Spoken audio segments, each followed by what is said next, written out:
Agora que a gente já viu os resistores ômicos, eu quero apresentar para vocês os chamados resistores não ômicos. Como o nome já diz, eles não vão obedecer à lei de Ohm. Vamos relembrar rapidamente o que ela nos diz. Em geral, o pessoal lembra só disso aqui, ó. Voltagem igual a resistência vezes a corrente elétrica. Tá, mas isso é uma equação. Qual é a lei de Ohm, a chamada primeira lei de Ohm?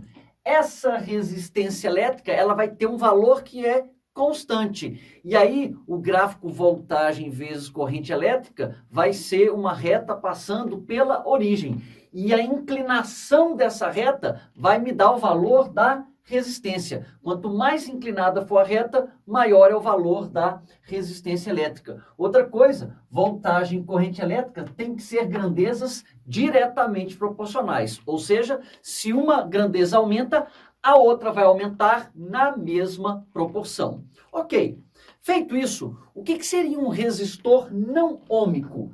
Bom, ele simplesmente não vai obedecer à lei de Ohm, ou seja, o R não será constante. Mas como é que isso costuma cair em prova? Normalmente, no nível de gráficos, podem aparecer dois. O gráfico U versus I, como eu já mencionei, para quem obedece à lei de Ohm, é uma reta passando pela origem. Quando ele não for ôhmico, vão aparecer esses dois gráficos aqui, ó. E aí, só de você ver que não são retas passando pela origem, então eu já sei que isso aqui não obedece à lei de Ohm. Mas aí eles vão te pedir, tá bom, se o R não é constante, então de duas uma. Ou o R está aumentando, ou o R está diminuindo. Como é que você vai descobrir isso? Quando o resistor obedece à lei de Ohm, o ângulo de inclinação vai fornecer o valor da resistência. Pois é, então agora vamos completar aqui, ó. Eu tenho aqui, ó, a corrente elétrica, aliás, à medida que eu aumento a voltagem sobre o resistor, a corrente elétrica dele está aumentando. Mas, por não ser uma reta passando pela origem, então não aumentam numa mesma proporção. O Jax, e aí? O R está aumentando ou está diminuindo? Você vai escolher pontos da curva, por exemplo, aqui, e vai agora traçar uma reta, como se fosse uma reta passando pelo... Aliás, como se fosse uma reta secante. Aliás, é uma reta secante. Imaginando como se fosse um resistor ôhmico. Aqui, ó. Agora, pega um ponto da curva mais no alto. Olha a reta secante aqui.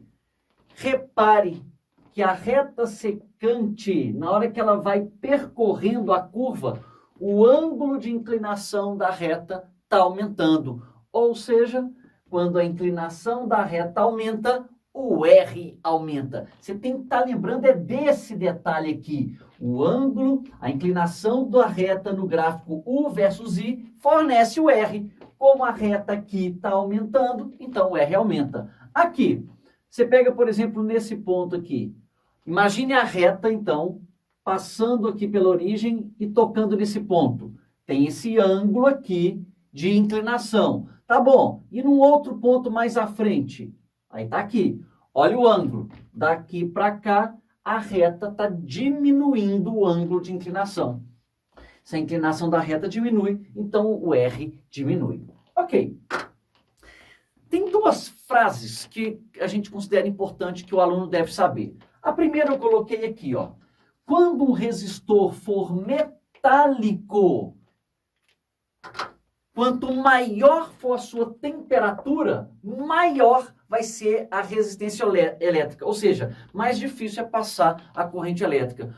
Ô Jax, mas os resistores, eles não são feitos de metal? São, mas os chamados resistores ôhmicos, eles são feitos de ligas metálicas. Existe uma mistura aí de uns metais que confere a característica da resistência ter o seu valor constante, independentemente da temperatura, da voltagem, da corrente. Então o R é sempre constante.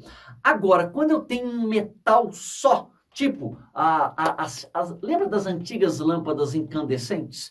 Aquele filamento lá de tungstênio, aquilo lá não obedece à lei de Ohm. O R lá, ele muda de valor. E muda como? No caso, quando você liga aquela lâmpada, quando a lâmpada estava desligada, temperatura ambiente, 20 graus Celsius, qual que era a resistência elétrica? Tanto. Na hora que ligava aquela lâmpada, aquela resistência aumentava muito, tá? Ou seja, a temperatura, ela influencia na resistência. Jacques, por quê? Vamos pensar o seguinte. A resistência, ela não atrapalha a passagem de corrente elétrica? Imagine que eu tenha que atravessar um corredor onde tem várias pessoas. Eu vou encostar em uma, em outra, passo com relativa facilidade, mas aquelas pessoas atrapalham a minha passagem. Agora imagine que essas pessoas comecem a pular carnaval no corredor, simulando então um aumento da agitação molecular que acontece nos metais. Você concorda que se todo mundo estiver pulando carnaval, eu vou tomar cotovelada, eu vou ter que me desviar de movimentos mais violentos, mais amplos das pessoas? Não fica mais difícil para eu passar? Então, dá para aceitar de forma intuitiva que quanto maior a temperatura, mais difícil é a passagem da corrente elétrica. Mas isso para metais, tá bom? Ok. E uma pegadinha clássica de prova está nessa frase aqui, que eles gostam de perguntar: ah, peraí, se o cara não obedece à lei de Ohm, eu vou poder usar a relação voltagem igual a RI? Aí a maioria fala: ó, não pode. Por que não pode? Uai, porque quem não obedece à lei de Ohm, o R não é constante. Pois é, pessoal, só que isso aqui é só uma equação.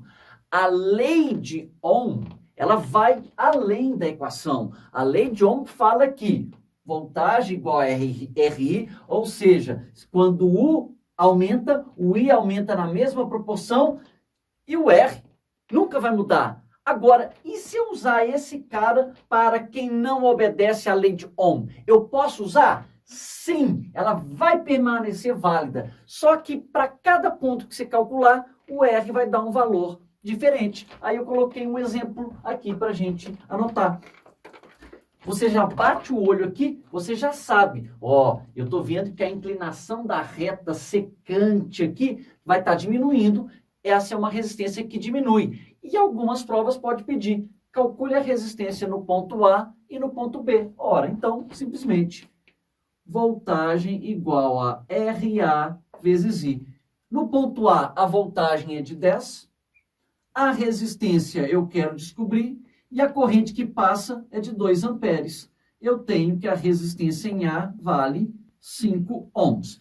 Perceba, eu estou usando a relação e na hora que eu uso ela num outro ponto, olha o que a gente obtém. Voltagem igual a RB vezes I. Em B, a voltagem, 20. De 10 para 20, dobrou. Se o cara obedecesse à lei de Ohm, a corrente também dobraria, só que a gente vê que ela quadruplicou, de 2 pulou para 8. RB vezes 8. Faz a conta e RB vai dar 20 dividido por 8, 2,5 ohms. Eu usei a relação U igual a RI e provei que esse cara não obedece à lei de Ohm.